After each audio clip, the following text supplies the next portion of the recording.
Hello dear student, welcome back. इस video में आपको पढ़ाने वाला हूं बाबर का इतिहास। कौन था बाबर, किसने बुलाया था उसे। तो इस तरह के बहुत सारे प्रश्नों के जवाब आपको इस वीडियो में मिलने वाले हैं। वीडियो बहुत ही इंटरेस्टिंग होने वाला है, तो इस वीडियो को पूरा देखना ताकि ये आपको बहुत अच्छे से समझ में आ जाए। तो चलिए वीडियो की शुरुआत करते हैं। वीडियो की शुरुआत करेंगे यहाँ से, मुगल काल के ऐतिहासिक स्रोत। जब भी हम किसी का इतिहास पढ़ते हैं तो उससे पहले हमें ये जानना जरूरी होता है कि जो मूल इतिहास है वो कहाँ मिलता है। नंबर 1, बाबरनामा। यह मुगल शासक बाबर की आत्मकथा है जिसकी रचना स्वयं बाबर ने तुर्की भाषा में की थी।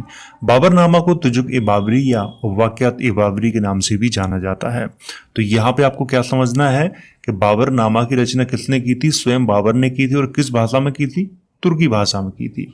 और बाबरनामा को तुजुक-ए-बाबरी या वाक़यात-ए-बाबरी के नाम से भी जाना जाता है। नंबर 2, हुमायूं नामा। हुमायूं नामा की रचना बाबर की पुत्री एवं हुमायूं की चचेरी बहन गुलबदन बानो बेगम ने तुर्की भाषा में की थी। नंबर 3, तारीख-ए-शेरशाही। इस ग्रंथ की रचना अकबर के आदेश पर अब्बास खां सरवानी ने फारसी भाषा में की थी। इस ग्रंथ में शेरशाह के जीवन पर प्रकाश डाला गया है। आपको ये तीनों ग्रंथ याद रखने हैं, अभी मैं आगे और चर्चा करने वाला हूं। नंबर 4, अकबरनामा। इस ग्रंथ की रचना अबुल फजल ने फारसी भाषा में की थी। नंबर 5, तुजुक-ए-जहांगीरी। यह जहांगीर की आत्मकथा है जिसे स्वयं जहांगीर ने फारसी भाषा में लिखा था। नंबर 5, पादशाहनामा। देखिए पादशाहनामा, हालांकि मेरे पिछले वाले वीडियो में बहुत सारे लोगों ने कमेंट किया था कि सर पादशाहनामा नहीं है, बादशाहनामा है। तो मैं आप सबको बताना चाहूंगा कि जो वास्तविक जो शब्द है वो पादशाह है, ना कि बादशाह है। ये आपको यहाँ पर समझना है। तो पादशाहनामा ही ग्रंथ है और इस ग्रंथ की रचना शाहजहां के शासनकाल में हुई थी और किसी एक व्यक्ति ने नहीं की थी, बल्कि मोहम्मद अमीर काज़विनी, अब्दुल हमीद लाहौरी और मोहम्मद वारिस ने की थी। तो ये आपको यहाँ पे समझना है। तो ये 5 ग्रंथ ऐसे हैं, इनमें आपको मुगल शासकों का इतिहास मिल जाएगा। तो इसीलिए इन 5 को बहुत अच्छे से याद रखें कि ये बहुत महत्वपूर्ण है। तो ये तो थे मुगल काल के ऐतिहासिक स्रोत। अब बात करते हैं बाबर के इतिहास पे। तो बाबर के इतिहास की शुरुआत यहां से करेंगे। बाबर का जन्म 14 या 23 फरवरी 1483 ईस्वी को फरगाना आधुनिक उज्बेकिस्तान में हुआ था। यहाँ पे कहने का मतलब है कि 14 फरवरी या 23 फरवरी, लेकिन 14 फरवरी ज़्यादातर जो बुकें हैं उनमें बताया गया है, लेकिन कुछ बुकों में 23 फरवरी भी लिखा हुआ है। तो इसीलिए मैंने यहाँ पर दोनों तारीखों को लिख दिया है। कहाँ हुआ था, फरगाना में हुआ था। फरगाना घाटी ये कहाँ है, आधुनिक उज्बेकिस्तान में है, तो वहीं पे हुआ था। बाबर के पिता का नाम उमर शेख मिर्जा तथा माता का नाम कुतलुग निगार खानम था। बाबर का वास्तविक नाम था जहीर उद्दीन मोहम्मद बाबर। इसको आपको याद रखना है क्योंकि ये बहुत महत्वपूर्ण है। इसको एग्जाम में एक बार पूछा गया था, प्रतियोगी परीक्षाओं में। बाबर का वास्तविक नाम क्या था, जहीर उद्दीन मोहम्मद बाबर। बाबर की बेगमों के नाम। देखिए यहाँ पर जब भी हम अपना इतिहास पढ़ते हैं हिंदी में या इंग्लिश में, तो उसमें 3 या 4 बेगमों के नाम दिए होते हैं, लेकिन बाबर की 3 या 4 बेगमों से ज्यादा भी बेगमें थीं। इसका उल्लेख आपको बाबरनामा में मिल जाएगा। तो नंबर 1 सालिहा सुल्तान बेगम, नंबर 2 मासूमा बेगम, नंबर 3 आयशा सुल्तान बेगम, नंबर 4 जैनब सुल्तान बेगम, नंबर 5 माहम बेगम और नंबर 6 बीबी मुबारका। तो मैंने यहाँ पर 6 बेगमों के नाम लिखे हैं। इनमें से आपको एक नाम याद रखना है, माहम बेगम का, क्योंकि माहम बेगम से ही हुमायूं का जन्म हुआ था जो बाबर का उत्तराधिकारी बना था। तो इसीलिए आपको माहम बेगम को यहां पे याद रखना है। बाबर के पुत्र। अब थोड़ी पुत्रों पर चर्चा कर लेते हैं। जब भी हम अपना इतिहास पढ़ते हैं तो पुत्रों के बारे में भी 3-4 ही नाम लिखे होते हैं, इसके आगे नहीं लिखे होते हैं। तो number 1 Humayun, number 2 Hindal Mirza, number 3 Askari Mirza, number 4 Kamran Mirza, number 5 Shahrukh Mirza, number 6 बरवल मिर्जा, नंबर 7 अलवर मिर्जा, नंबर 8 फारूक मिर्जा और नंबर 9 अहमद मिर्जा। तो ये सभी किसके पुत्र थे? बाबर के पुत्र थे। तो इनमें से आपको केवल एक ही नाम याद रखना है, वो है हुमायूं का, क्योंकि बाबर के बाद हुमायूं ही शासक बना था, तो इसीलिए हुमायूं का नाम आपको याद रखना है। हालांकि इनकी भी चर्चा होती है, जैसे हिंदाल की होती है, अस्करी की होती है, कामरान की भी होती है, लेकिन इनके बारे में मैं आपको आगे बताऊंगा। अब बात करते हैं बाबर की पुत्रियों पर। नंबर 1 गुलबदन बानो बेगम, माहम अंगा, गुलरुख बेगम, एहसन दौलत बेगम, फक्र उन्निसा, गुलजार बेगम, गुलरंग बेगम, मेहर बेगम। तो ये सारी बाबर की पुत्रियां थी। इनमें से आपको एक नाम याद रखना है गुलबदन बानो बेगम का, क्योंकि गुलबदन बानो बेगम ने ही हुमायूं नामा की रचना की थी, तो इसीलिए ये नाम आपको याद रखना है। बाबर ने पादशाह और कलंदर की उपाधियां धारण की थी तथा पादशाह की उपाधि धारण करने वाला पहला शासक बाबर को माना जाता है। ये एक बहुत ही अच्छा प्रश्न है, तो इसको आपको ध्यान रखना है कि पादशाह की उपाधि सबसे पहले किसने धारण की थी? तो बाबर ने धारण की थी। पादशाह का क्या मतलब होता है? देखिए, पादशाह का मतलब होता है शाहों का शाह है, लेकिन पादशाह की जगह इतिहासकारों ने बादशाह लिखा हुआ है, ये आपको यहां पर ध्यान रखना है। बाबर को अपनी उदारता के कारण कलंदर की उपाधि प्राप्त हुई थी। कलंदर, इसका मतलब क्या होता है? देखिए, कलंदर का मतलब होता है संत व्यक्ति। हालांकि बाबर कोई संत नहीं था, लेकिन यहां पे उपाधि प्राप्त हुई थी। बाबर ने 8 जून 1494 ईस्वी को फरगाना आधुनिक उज्बेकिस्तान में है, तो वहां का शासक बना था। कब? 8 जून 1494 ईस्वी को बना था। बाबर ने तुलुगमा नीति उज्बेकों से और तोफखाने एवं बंदूक का प्रयोग ईरानियों से सीखा था। यहां पे कहने का मतलब है कि जो तुलगमा जो नीति थी बाबर की, वो किससे सीखी थी? बाबर ने उज्बेकों से सीखी थी। तोपखाने का प्रयोग, बंदूक का प्रयोग, ये ईरानियों से सीखा था। तो यहां पे बात करते हैं कि तुलगमा नीति क्या होती है। देखिए, तुलगमा नीति, इसकी चर्चा इतिहास में बहुत होती है। इसका मतलब है कि जब दो सेनाओं के बीच में युद्ध होता है, तो जो सेना तुलगमा नीति का अनुसरण करती है, तो उसे क्या किया जाता है कि 4 भागों में बांट दिया जाता है। एक सेना सामने से आक्रमण करती है, एक लेफ्ट से, एक राइट से और एक पीछे से। तो चारों तरफ से दुश्मन सेना को घेर लिया जाता है और इसी नीति को कहा जाता है तुलगमा नीति। बाबर ने भारत पर 5 बार आक्रमण किया था।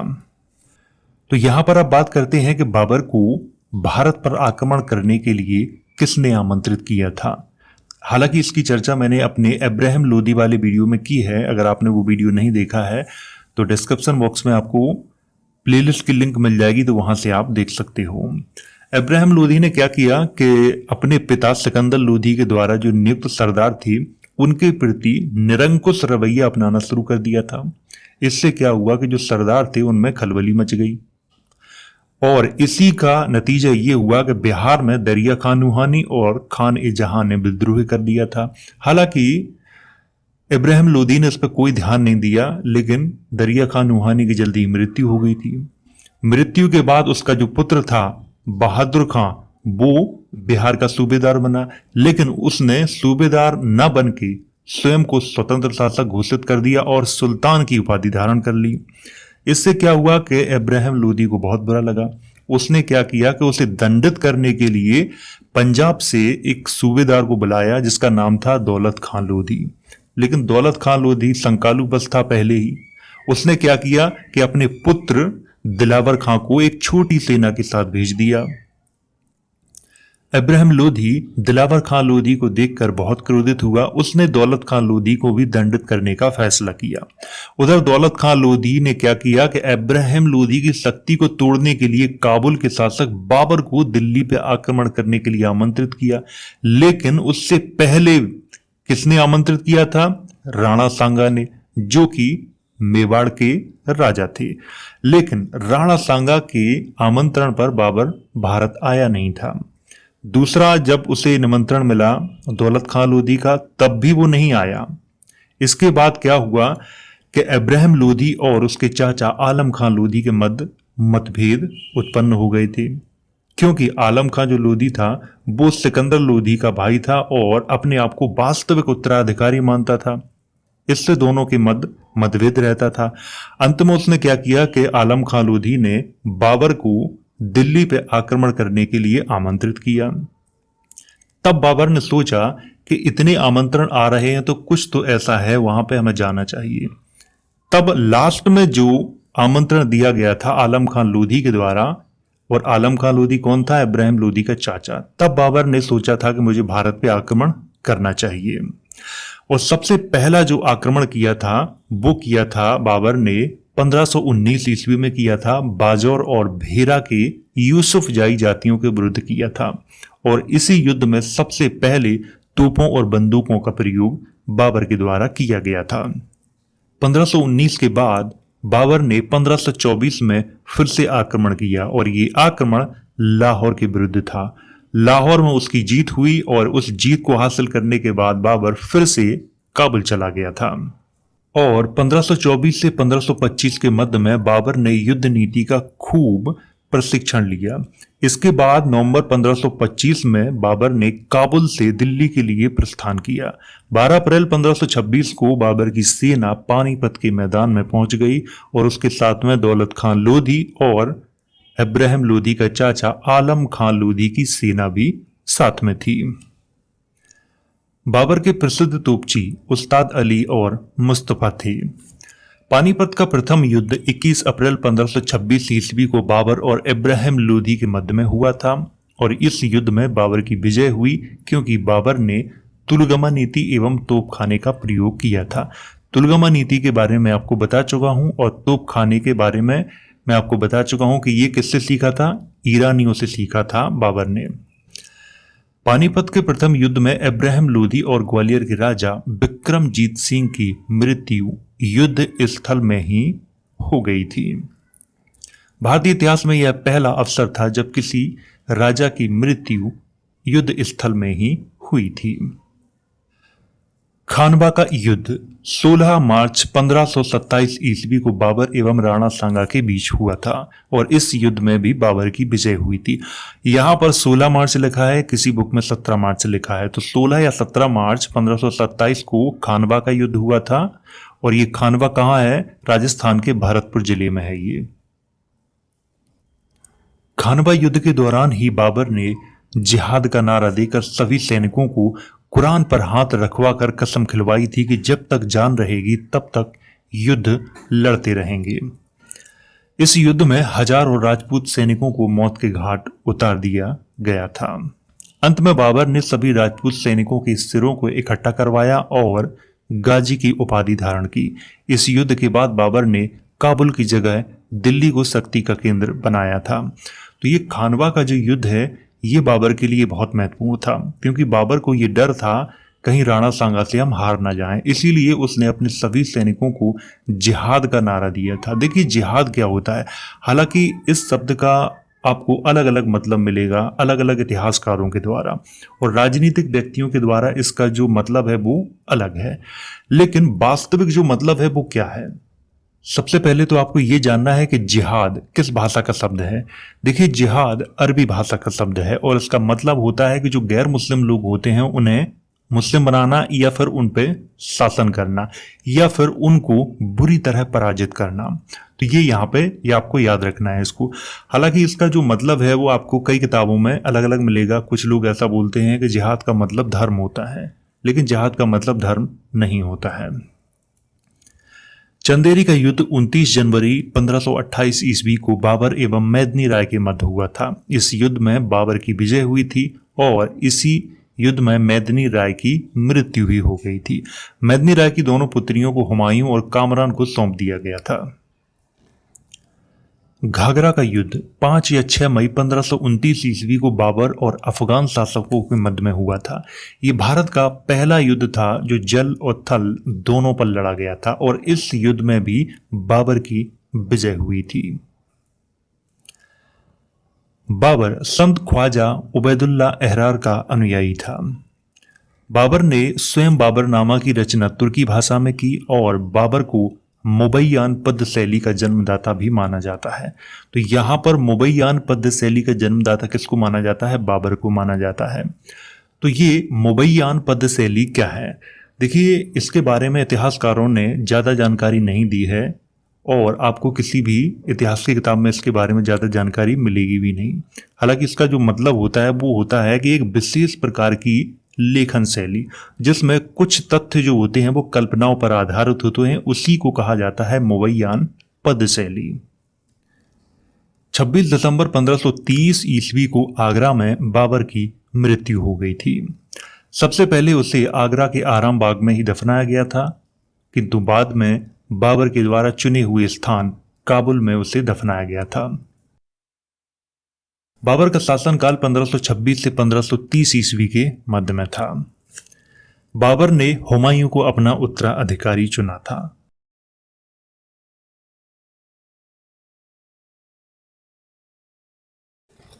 हुमायूं का जन्म 6 या 8 मार्च 1508 ईस्वी को काबुल आधुनिक अफगानिस्तान में हुआ था। यहाँ पर 6 या 8 दोनों मैंने लिखा है, वैसे 6 मार्च है सही, लेकिन कुछ किताबों में मुझे 8 मार्च भी लिखा हुआ मिला है, तो मैंने यहाँ पे वो भी लिख दिया है। तो यहाँ पे ये आपको याद रखना है, जैसे अधिकतर किताबों में मुझे 6 मार्च ही लिखा मिला है। हुमायूं के पिता का नाम बाबर था एवं माता का नाम माहम बेगम था। हुमायूं का वास्तविक जो नाम था वो नासरुद्दीन मोहम्मद था और उपनाम हुमायूं था, और हुमायूं के नाम से ही इतिहास में प्रसिद्ध है। नासरुद्दीन मोहम्मद बहुत कम लोग नाम जानते हैं। हुमायूं की पत्नियों के नाम हमीदा बानो बेगम, बेगा बेगम, बिगे बेगम, चांद बीबी, हाजी बेगम, माह चूचक, मिवेह जान और शहजादी खानम। हम सब जब भी अपना इतिहास पढ़ते हैं तो उसमें क्या होता है कि बहुत ही कम बीबियों के नाम लिखे होते हैं, 2 या 3 या 4, लेकिन ये सारे नाम आपको कहाँ मिलेंगे? ये नाम आपको हुमायूं नामा ग्रंथ में मिलेंगे, जिसमें हुमायूं का जो मूल इतिहास है वो मिलता है। और हुमायूं नामा ग्रंथ की रचना हुमायूं की बहन गुलबदन बानो बेगम ने तुर्की भाषा में की थी। और इस वीडियो में जो जानकारी दी जा रही है उसमें से 70% जो हिस्सा है वो हुमायूं नामा ग्रंथ से लिया गया है। तो ये सामने है हुमायूं नामा ग्रंथ। अगर आप इसे पढ़ना चाहते हैं तो अमेजोन से इसे आप मंगवा सकते हैं और पढ़ सकते हैं। हुमायूं के पुत्र अकबर अल अमन मिर्जा, मिर्जा मोहम्मद हाकिम, इब्राहिम सुल्तान मिर्जा, फारूक अल मिर्जा, तो ये सारे हुमायूं के पुत्र थे। हुमायूं की पुत्रियां अकीका सुल्तान बेगम, वक्सी बानो बेगम, जहां सुल्तान बेगम, वक्त उन निसा बेगम, सकीना बेगम और अमीना बानो बेगम। देखिए, इतने सारे मैंने यहाँ पे ये नाम लिखे हैं। मैंने अभी आपको बताया था कि ये जानकारी मैंने कहाँ से ली है? हुमायूं नामा ग्रंथ से ली है। हुमायूं को 12 वर्ष की अवस्था में वत खसा प्रदेश के प्रशासन की जिम्मेदारी सौंपी गई थी। तो यहाँ पे एक नाम आया है वत खसा प्रदेश, तो ये आधुनिक कहाँ है इसके बारे में थोड़ी चर्चा कर लेते हैं। देखिए, आधुनिक अगर रूप से देखा जाए तो अफगानिस्तान और ताजिकिस्तान के मध्य में है। ये एक प्रदेश था और आधुनिक इसका जो नाम है वो वतखसन है, लेकिन पहले वतखसा था। ये आपको यहाँ पे ध्यान रखना है। हालांकि मैंने इसको हाईलाइट नहीं किया हुआ है, लेकिन मुझे करना चाहिए था। हुमायूं का राज्य अभिषेक 29 या 30 दिसंबर 1530 ईस्वी को आगरा में हुआ था। आपको ये ध्यान रखना है कि 29 भी लिखा है और 30 भी लिखा है। क्यों? क्योंकि अलग अलग किताबों में अलग अलग तारीख दी गई है, तो इसीलिए आपको यहाँ पे ध्यान रखना है ये बात। और कहाँ हुआ था? आगरा में हुआ था। हुमायूं को मुगल वंश का पहला शासक माना जाता है जिसने अपने पिता की इच्छा के अनुसार राज्य का बंटवारा अपने भाइयों में किया था। कामरान को काबुल और कंधार, मिर्जा अस्करी को संभल और मिर्जा हिंदाल को अलवर और मेवाड़ की जागीरें प्रदान की थी। हुमायूं ने अपने चचेरे भाई सुलेमान मिर्जा को वतखसा प्रदेश प्रदान किया था। देखिए, कामरान को क्या दिया था? काबुल और कंधार। ये कहाँ है? ये आधुनिक अफगानिस्तान में है। मिर्जा अस्करी को संभल, संभल जो कि उत्तर प्रदेश में है। मिर्जा हिंदाल को अलवर और मेवाड़ की जागीरें, ये दोनों राजस्थान में हैं। और हुमायूं ने अपने चचेरे भाई सुलेमान मिर्जा को क्या दिया था? वतखसा प्रदेश, जो कि अफगानिस्तान और ताजिकिस्तान के मध्य में फैला हुआ था। हुमायूं ने 1531 ईस्वी में कालिंजर के विरुद्ध अपना पहला अभियान किया था और उस समय कालिंजर के राजा प्रताप रुद्र थे, परंतु हुमायूं से उन्होंने संधि कर ली थी। कालिंजर कहाँ है? बुंदेलखंड में है।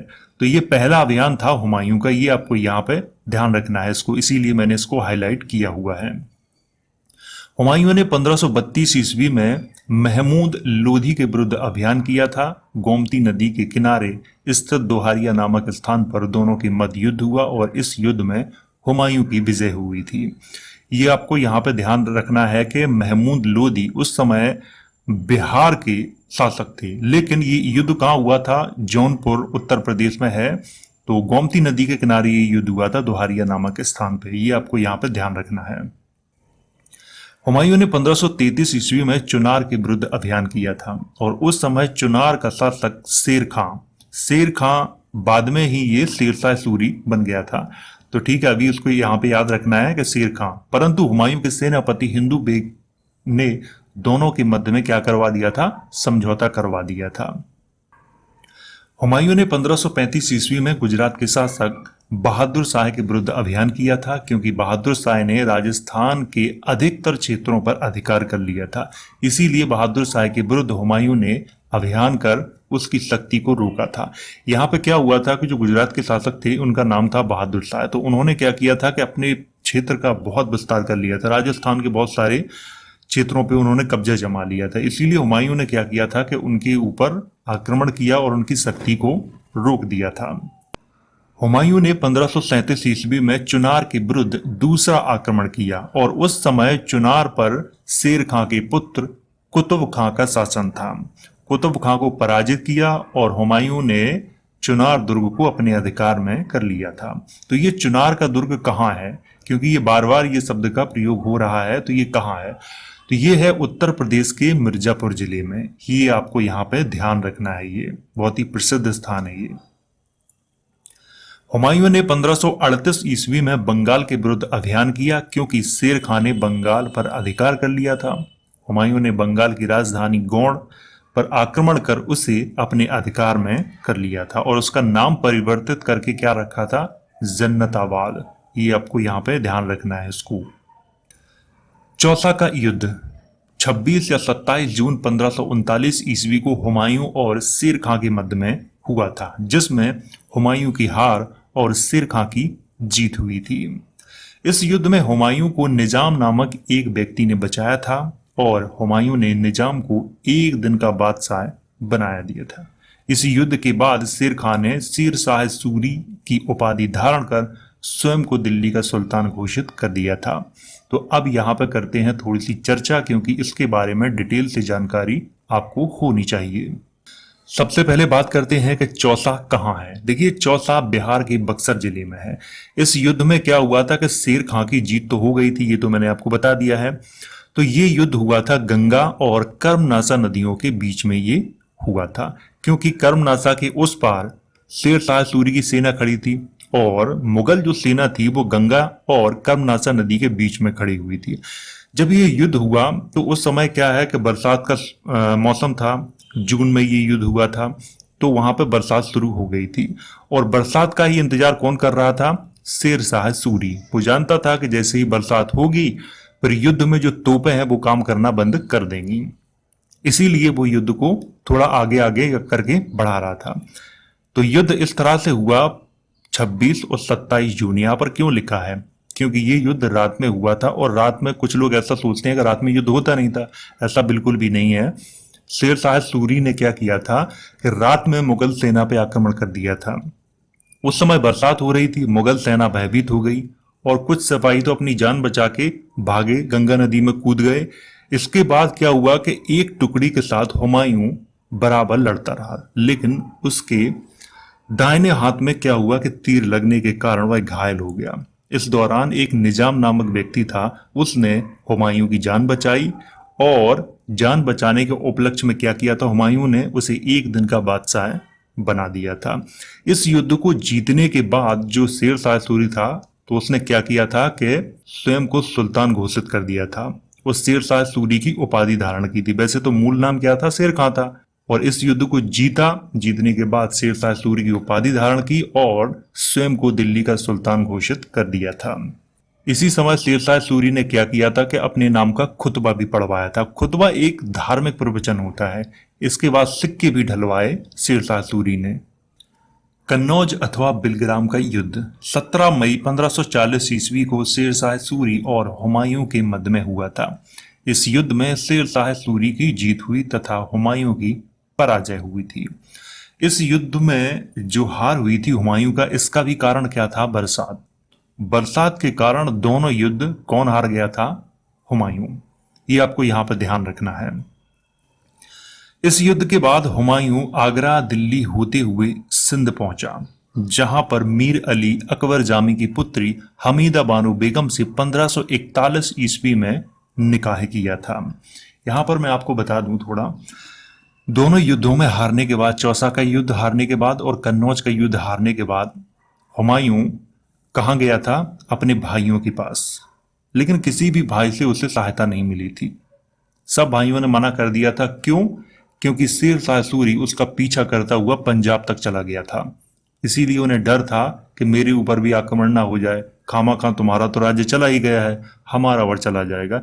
इसीलिए हुमायूं की मदद किसी भी उनके भाई ने नहीं की थी। जब हुमायूं को कहीं भी सहारा नहीं मिला तो अंत में अमरकोट के जो राजा थे उस वक्त, उनका नाम था राणा बीरसाल, तो उन्होंने क्या किया कि अपने यहां हुमायूं को शरण दी थी।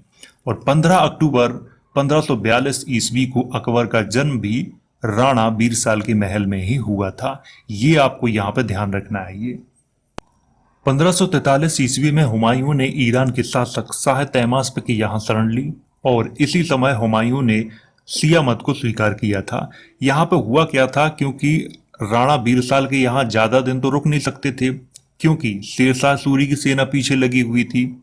अगर उसे पता चल जाता तो फिर बहुत ज्यादा ही गड़बड़ हो जाती।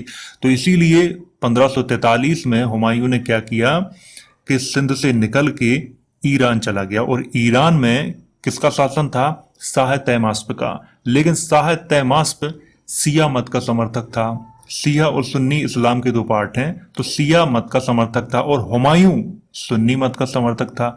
लेकिन हुमायूं ने उससे सहायता प्राप्त करने के लिए शिया मत को स्वीकार कर लिया था।